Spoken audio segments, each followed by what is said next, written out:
YCP ప్రభుత్వ హయాంలో ప్రతిభావంతులైన ఎస్సీ, ఎస్టీ, బీసీ, పేద కాపు విద్యార్థులకు విదేశీ విద్య దూరమైందని టీడీపీ నేతలు ఆరోపించారు. విదేశీ విద్య పథకంలో జగన్ ప్రభుత్వం మోసపూరిత ప్రకటన చేస్తోందని ఆరోపిస్తూ పశ్చిమ గోదావరి జిల్లా నర్సాపురంలో టీఎన్ఎస్ఎఫ్ ఆధ్వర్యంలో నిరసన ప్రదర్శన చేపట్టారు. అంబేద్కర్ విగ్రహానికి వినతి పత్రం ఇచ్చి సబ్ కలెక్టర్ కార్యాలయం వద్ద ఆందోళనకు దిగారు.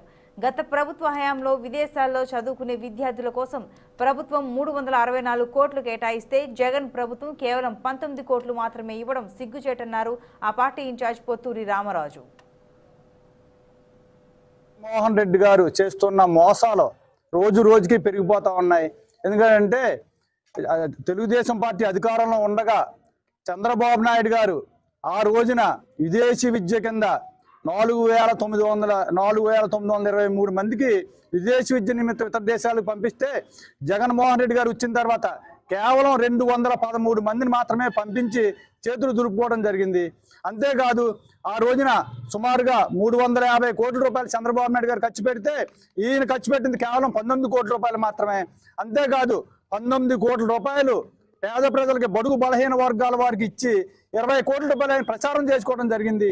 అంటే వీళ్ళు ప్రచారానికి ఎంత ఖర్చు పెడుతున్నారో అంత డబ్బులు కూడా బడుగు బలహీన వర్గాలు ఖర్చు పెట్టే స్థితి వీళ్ళ దగ్గర లేదు.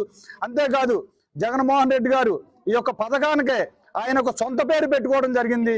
ఈయన ఎస్సీల ఓట్లతోటి అంబేద్కర్ గారి యొక్క పేరు చెప్పి ఈవేళ రాజ్యాధికారంలోకి వచ్చి ముఖ్యమంత్రిగా చేస్తూ అంబేద్కర్ గారికి వెన్నుపోటు పోస్తూ ఉన్నారు. ఈవేళ ఆయన ఆ రోజున చంద్రబాబు నాయుడు గారు ఈ యొక్క పథకానికి అంబేద్కర్ గారి పేరు పెడితే ఈయన వచ్చి ఆ పేరుని తీసేసి జగన్మోహన్ రెడ్డి గారి పేరు పెట్టుకోవడం జరిగింది.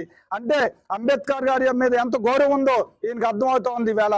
అంతేకాదు జగన్మోహన్ రెడ్డి గారు ఏ స్కీమ్ పెట్టినా సరే అన్ని స్కీములు కూడా ఈవేళ నిర్వీర్యం అయిపోతా ఉన్నాయి. ఈవేళ ఓ పక్కన ఈ చేతితో రూపాయి ఇస్తున్నారు, ఈ చేతితో 10 రూపాయలు దోసేస్తా ఉన్నారు. ఈవేళ ఈ రోజున